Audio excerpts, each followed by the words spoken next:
Our agenda for this forum will begin with introductions from the candidates, followed by our rules, questions, and then closing statements. Our rules are simple for today. Each candidate will be given 2 minutes for introductions.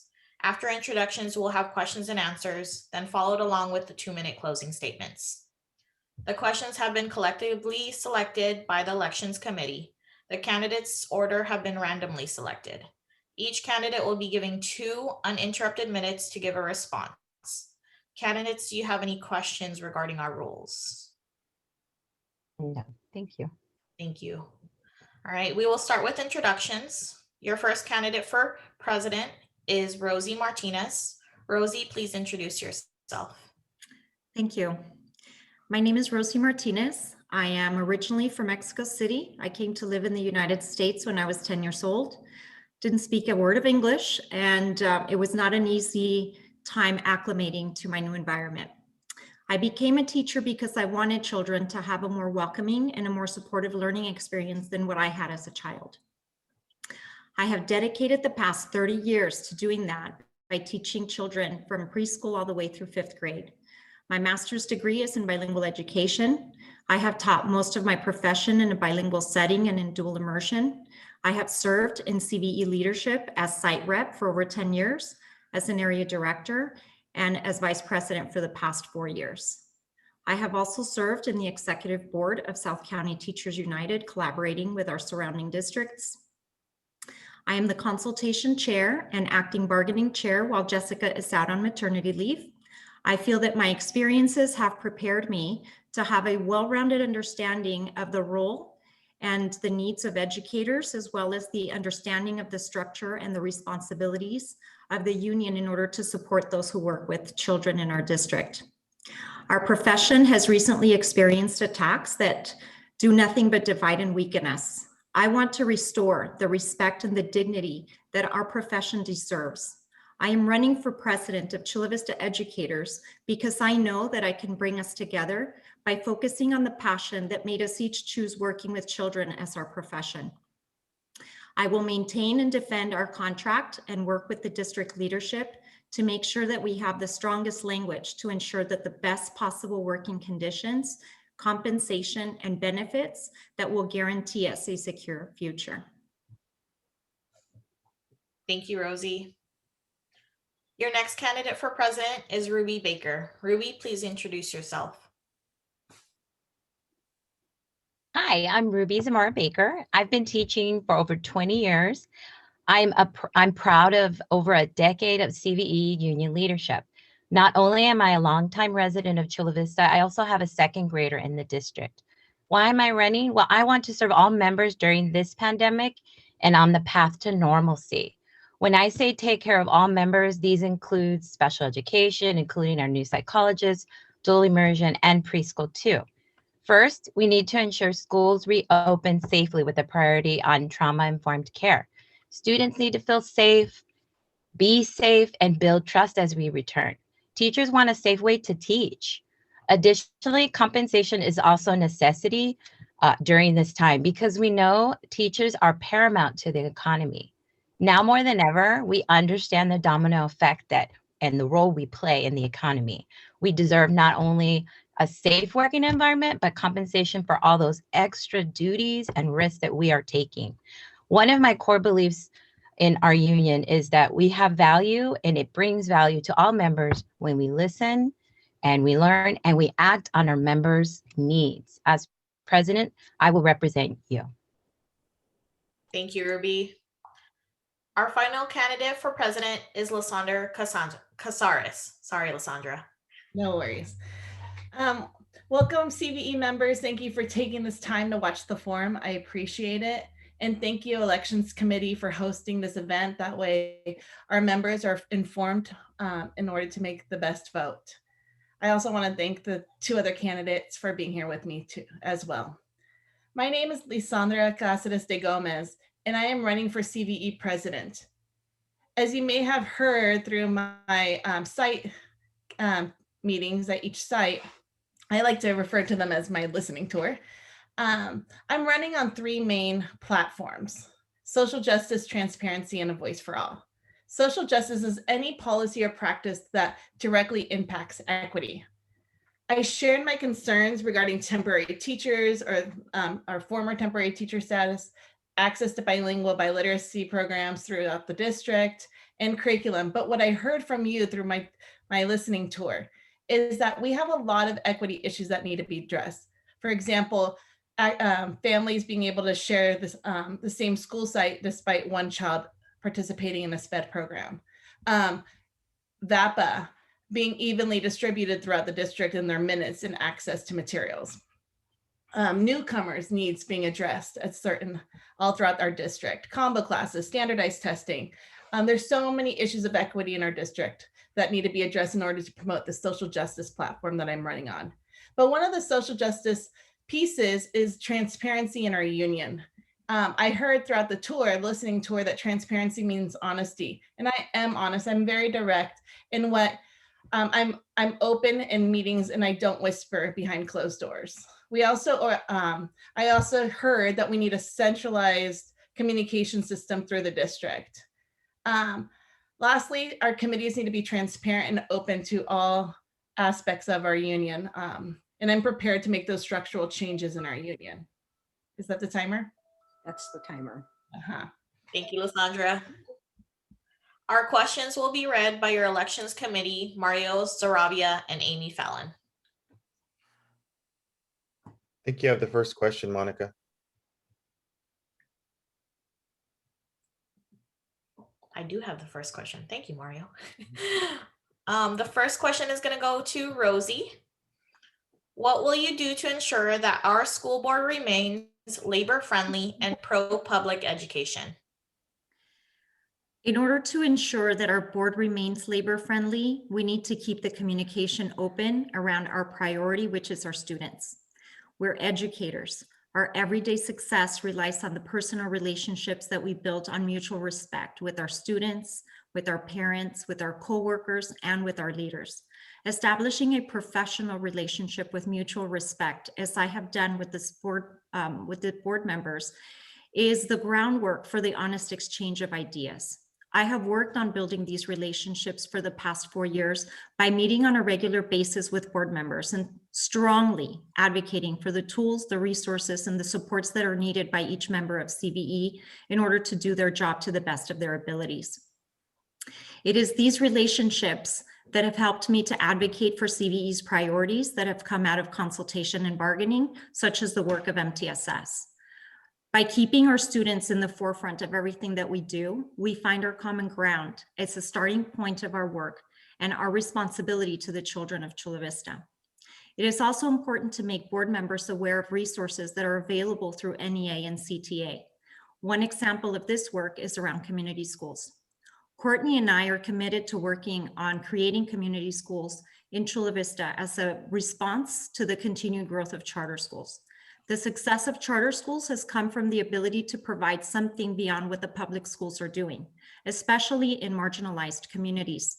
With CTA and NEA support, we can bring community schools to Chula Vista.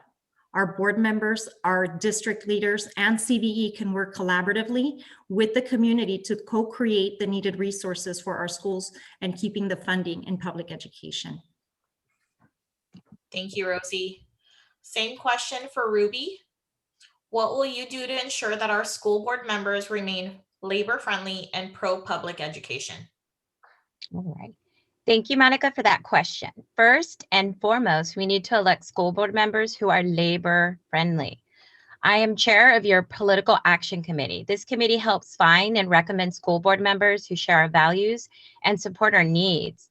Your PAC analyzed all the school board candidates and the current board in this last election. We created and presented a report card based on issues and our needs and what they were doing.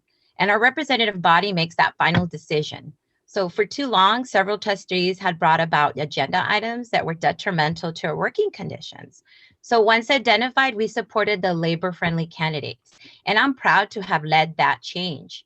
So I will continue to speak at school board meetings to address our needs, and being proactive ensures teachers' voices are heard, especially right now. And most importantly, a labor-friendly school board empowers our union. Strong unions help create a strong middle class and allows families to afford homes and bring them into our neighborhood schools, and ultimately in our district. So a labor-friendly board elevates our profession, and we need to keep school board members accountable. Thank you, Ruby. Lisandra, same question. What will you do to ensure that our school board remains labor-friendly and pro-public education? I liked Rosie's idea of utilizing CTA and NEA resources, and Ruby, great job on getting those school board members elected. But I think one thing that wasn't touched upon is, in order to ensure that the school board remains labor-friendly and pro-public education, is that I really feel as a union, we have to understand what those issues are and be a cohesive union about it. Because I think where some of the board members might have some conflicting viewpoints with members not being a cohesive unit. And so really identifying those issues that our memberships are in approval of and have been voted upon. And then once we have that collective agreement amongst each other on those issues, that we invite, and I would, as president, I would be the facilitator of introducing board members to our actual members. For example, when they want to vote on board policy related to, or practices related to SPED, that they're actually talking to the psychologists and the RSP, LSH, and SDC teachers. If they want to know about the implications of voting for charter, that they talk to the teachers at Kellogg and learn their stories. And the last thing, that we also have our organizing committee and political action committee in our union to reinforce our collective labor ideas. And lastly is me personally maintaining a respectful tone with each board member, and behind closed doors or on Facebook, and anything related to being the representative of our union. Thank you, Lisandra. Thank you. Mario? Okay, this question goes to Ruby. How will you reinstate a sense of unity with our members coming out of this pandemic? All right, and this question actually is kind of adds on to the previous one. And thank you for that thoughtful, timely question, Mario, because right now we can see that light at the end of the tunnel, but however, we need to work together so we don't risk another spike. The safety of our colleagues, that's including staff and the non-rostered members in our MOUs and students, is essential. So one thing I will do is I will listen. The key to unity is listening to all members. When members have concerns about the contract, it means we need to listen and explain its importance, and then also the intent of the language. And that's currently happening right now. Also, as president, I will make sure that I'm learning from members, and it's vital to any successful union. And while we must have common goals for working conditions, members have unique needs, and those needs also have to be heard. And then one way to do this is to develop unity is to have timely feedback from members through surveys and emails. And we saw that the district wasn't good at that. And so that's part of the reason we're having a lot of problems right now. And finally, I will lead. Sometimes unity starts off real messy, but we need to value dissenting voices, and that will make our union stronger. And as president, I will listen to ideas, needs, and wants of our members and unite our union with an agenda that helps us collectively and values the nuances of our membership as well. Thank you. Same question for Lisandra. How will you reinstate a sense of unity with our members coming out of this pandemic? Thank you for the question, Mario.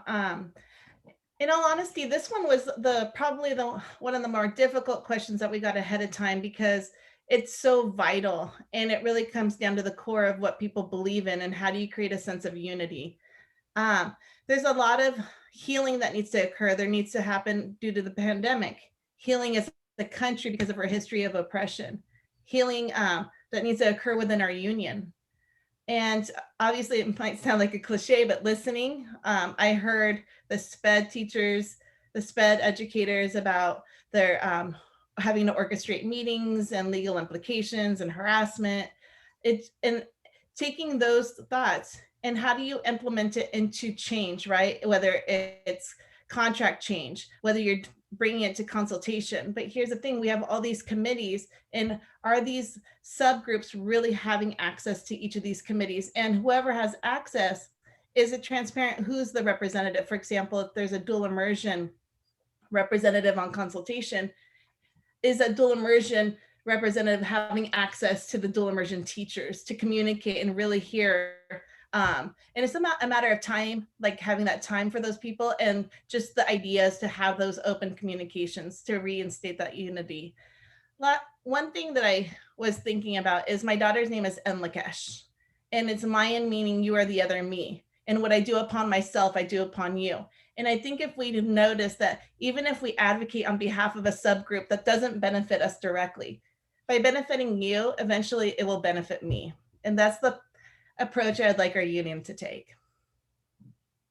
Thank you. All right. And then for Rosie, same question. How will you reinstate a sense of unity with our members coming out of this pandemic? Thank you. So in order to reinstate a sense of unity with our members coming out of this pandemic, we need to provide transparency and open lines of communication, like the other candidates mentioned. It is crucial time to listen to what the different subgroups need in order to transition into a safe return to campus. The last 12 months are unlike anything any of us have experienced before, and the upcoming 12 months, I'm sure, will be just as challenging. I'm going to be available to listen, to act, and to respond to the new sets of problems that come up. Real listening includes respecting and valuing the different points of view and perspectives. We teach our kids all the time to disagree respectfully, to listen and to value each other's opinions, and to use collaborative conversation to problem solve. We need to practice what we teach. We need to find ways to connect by doing site visits, listening tours, getting to know individual members, by creating communication trees that begin with area directors that connect on a regular basis with our site reps to know the unique circumstances of each site. We need to instill a sense of unity by focusing on what we share in common rather than what divides us. We all came into this profession to serve children in different capacities, but ultimately to serve children and to have a positive impact in their lives. So we can't lose sight of that. That is what unites us, because united we stand stronger. Thank you. Okay, on to our next question. We'll start with candidate Lisandra. How will you make sure that the district follows our collective bargaining agreement? All right. When I was processing this question, I felt like the question is a little misdirected, and let me explain why.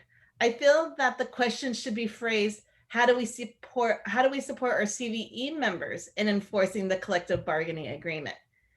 And the reason I stand there, state that is because us members, if we truly stood strong on our collective bargaining agreement, the district would have no choice but to follow it as well, right? So this requires multiple steps.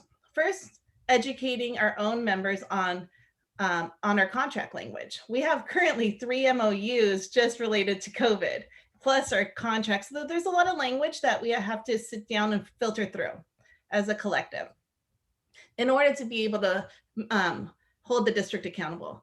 And then this contract language needs to be explicit and very black and white. A lot of times we refer to intent, but we all know that the district, whenever there's a gray area, will take whatever interpretation they have. So one of my suggestions would be that I would advocate for as president is creating a bargaining subcommittee, and where they take that contract as it's black and white without any feedback or any background knowledge and really go through it with a fine-tooth comb and give the bargaining team feedback so they could find those gray areas and make them more clear. But most importantly, our language must reflect the membership voices. We see this in our MOUs right now with teachers wanting to go morning and having their same roster and so forth.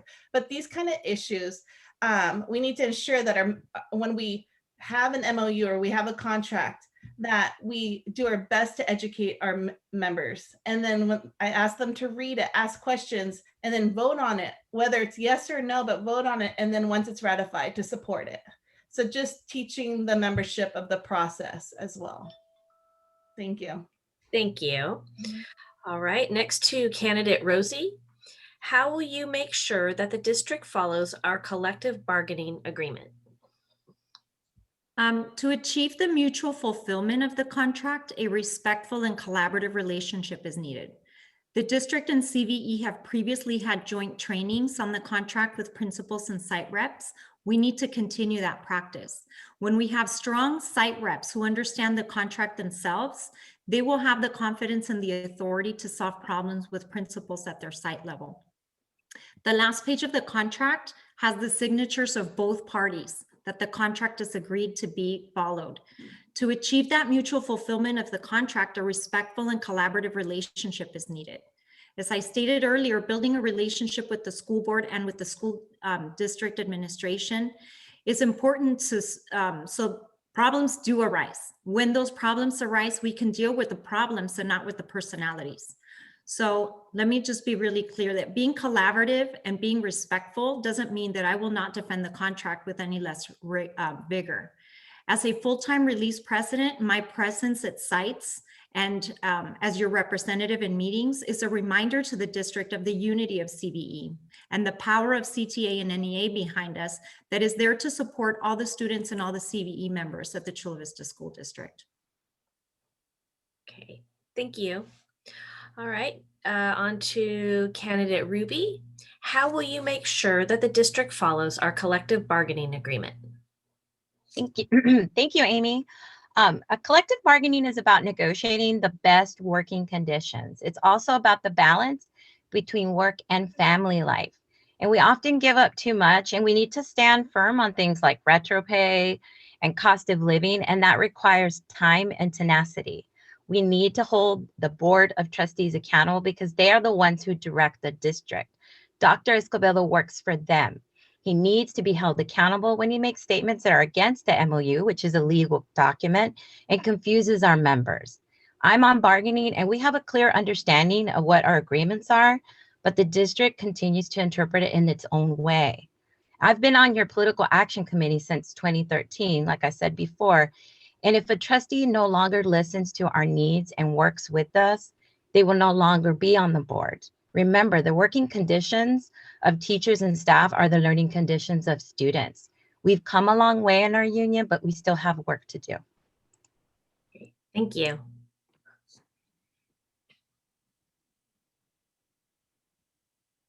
Mario. Okay, this question is for Rosie.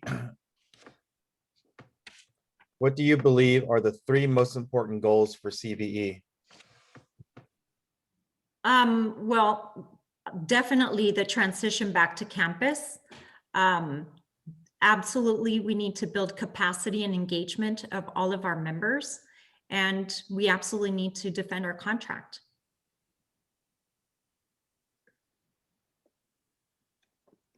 Okay, thank you. Same question for Ruby. What do you believe are the 3 most important goals for CVE? Thank you for that question. I also believe that our collective agreement is key. The reopening is very key to what's happening right now, and continuing to have a labor-friendly push with our school board members, because as we know, previously years before, we never had a voice, and it's empowering once you have that voice and you can share. And so those are those 3 important ones, and that will improve all of our working conditions. Thank you. And for Lisandra, same thing. What do you believe are the 3 most important goals for CVE?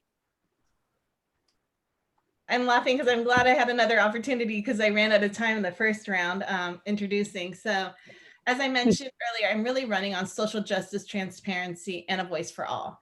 And so the transparency piece I was finishing up on about the need for our committees to be an accurate reflection of our membership. And not just that it's a reflection, but if you are the VAPA representative, that the VAPA teachers are the ones that are actually the ones that select who is your representative. If you have the SPED group, then the SPED people get to vote, because they also understand that they might seek a representative from SDC because they know that there might be an RSP and so forth, things like that. So in addition to that, the Voice for All, I didn't touch on, but we have a lot of meetings when we follow Robert's Rules. And Robert's Rules is a series of rules that's designed to increase dialogue and discussion. And I'm going to be there to really facilitate the proper use that encourages debate. I feel like sometimes we're a little bit nervous in our site rep meetings or executive board meetings to voice, and we're not quite sure if we're following the order or not following the order, but really a campaign to ensure that our voices are heard at the site rep meetings, at executive board. And ultimately, all of these three things, if they're practiced, will ensure a safe return to school. Because equity, the issues with equity for those teachers returning to school with their increased instructional minutes, less preparation time, not having vapor release, increased exposure, all of those things need to be considered when returning and renegotiating our next MOU as well. But ultimately, social justice, transparency, and a voice for all are the three main goals of mine. Thank you. Thank you, Lisandra. And we have one more final question. I just wanted to let the attendees know that we aren't taking any additional questions at this time. We did have you submit questions prior to that, and because of time constraints, and we have 3 candidates sharing out their responses we're going to have only one more final question today. Thank you. Go ahead, Amy. All right, so we'll start with candidate Ruby. Why do you think you are the best person for this position? Actually, during my previous questions, I didn't get to showcase like what my union experience has been.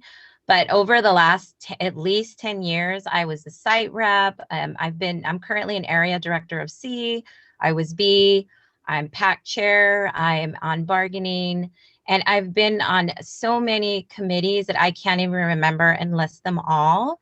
But I feel that that has really given me a big picture idea of how our union is run, areas that we can improve upon, allowing for dissenting voices, and building capacity, because I believe we do have other members in different areas that are interested in being involved. And then just, you know, being that person as a teacher, because we are all teachers, it's important to educate and to show them and give an opportunity, because it may be they want to do it and then they find out that it's not really for them. So that's important to give members an opportunity.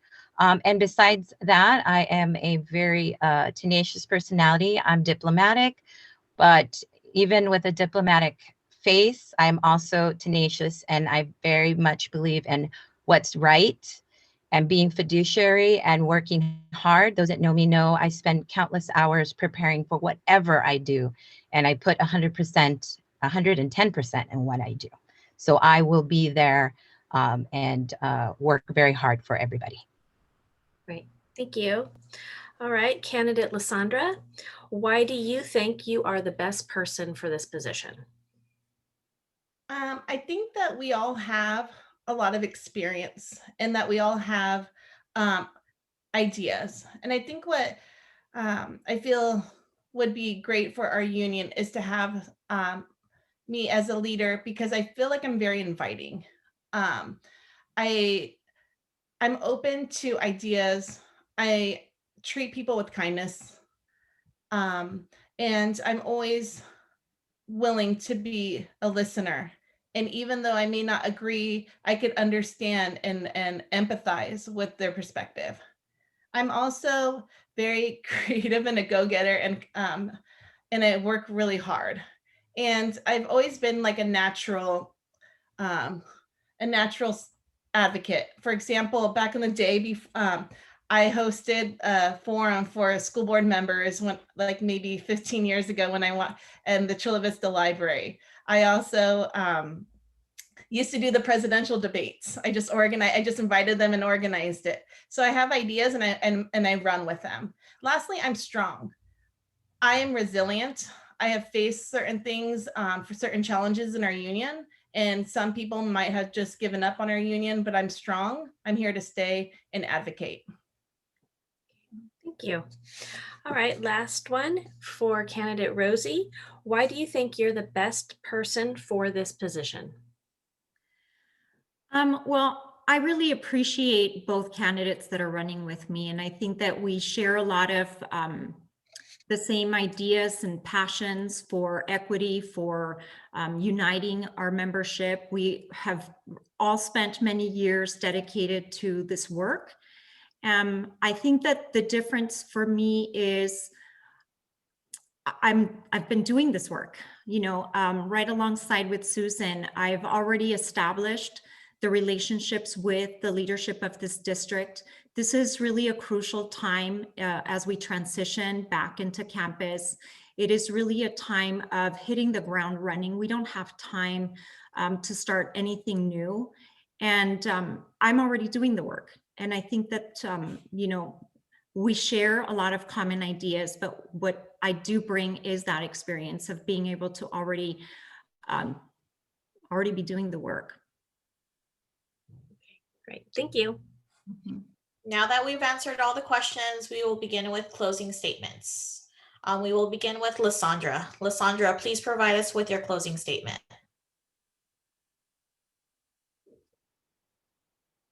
Sorry, I had to find the mute button. Once again, thank you so much, CVE Elections Committee and Ruby and Rosie for being here.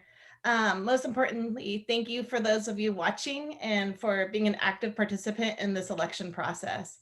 I would love to hear more from you, so please visit my website to learn about me and my platform. And also I have specialized meetings scheduled for DI, SPED, psychologists, preschool, and charter. Also, if you missed your site meeting with me, I have open meetings scheduled next week as well. Lastly, I've served in various capacities in Chula Vista Educators, or Chula Vista District. I've served on the east side, the west side, kinder, 6. I've served as an English partner to DI. I'm a mom of 4, leader in your union. I'm your CTA state delegate. I represent CVE at the state level. I'm your chair of social justice. I've been your chair of organizing. I've been your area director and been on the grievance committee. I have experience. And I think we all have experience, as I mentioned, but one experience that I've had is being silenced as an executive member. And that is guiding me in my practice. I know what it feels like to be not heard. I know what it feels like to have your emotions not being brought to the table, or for your requests to speak being denied. And since I have that experience, I know not to do it to others. And I am in disagreement. We have the time. We have to create the time to make different changes. We cannot sustain our union as it is. We need to be listening and really pushing for agendas that really matter to our public. So no matter who wins, please hold your president accountable to listening and shifting our practices as a union to reflect us as a collective. Thank you. Thank you, Lisandra. Rosie, please provide us with your closing statement. Thank you. My priority in moving CVE forward is, as I mentioned, to support the transition back to campus, to building capacity and engagement of all members, and to defend our contract. As we're about to embark the opening up of negotiations of a new contract, it is imperative that it is reflective of the needs of the varied groups that we represent. And in order to accomplish that, it needs the input from all groups in consultation and bargaining. I'm going to make sure that happens. I'm already doing a lot of this work and have been doing it for 4 years. During this difficult transition, it isn't the time for someone new to come in and learn the ropes. We need to keep CVE moving forward. I have established the relationships with district leadership that will support with our transition and with our bargaining of our new contract. We cannot allow attacks from outside or even from within divide us any further. It is a time to unite and to support one another in order to ensure that we are focused on the health and safety of all of our members. We need to ensure that we have equity for special education, for dual immersion, for early education, for VAPA, and all the groups that we represent. I am proud to be running with Courtney Green and find that her success and experience with organizing will also strengthen and unite us. Our mutual passion for equity and justice in our district will help to continue to fight to support for public education in Chula Vista. With me as president, with Courtney Green as vice president, and with Chris Hidalgo as secretary. We have the proven experience to make this happen. We hope that we have your support and that you share our vision in moving CVE forward in a productive, equitable, and collaborative manner. Thank you. Thank you, Rosie. Ruby, please provide us with your closing statement. Oh, thank you. I want to thank the Elections Committee for setting up the forum and providing a safe place to share our campaign platforms. I understand the enormous responsibility of being president. I'm diplomatic and I've developed relationships with the district, but my goals are loyalty to our membership. I've been here for over 10 years. I see the big picture. As CVE president, my goals will include creating positive changes in our union, a safe reopening, transparency, improving structures in regards to everything, but with the lens of like the dual language and special education programs, which in our visits to sites has been the key responses and concerns, and providing a social justice lens with the focus on building capacity and elevating our profession and our union.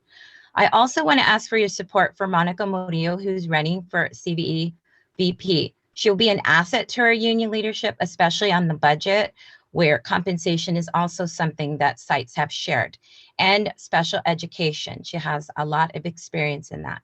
Find out more about our goals at It's Not Me, It's Us 2021.com, and you'll receive information on this soon. So I hope you'll watch out for that. And I'd like to thank you very much, and hopefully you will join us. And I hope you have a great rest of your Saturday. Thank you, Ruby. So this concludes our forum for president. Thank you, Lisandra, Rosie, and Ruby for answering our questions. And thank you to the attendees for coming and joining us today. Thank you. Thank you. Thank you.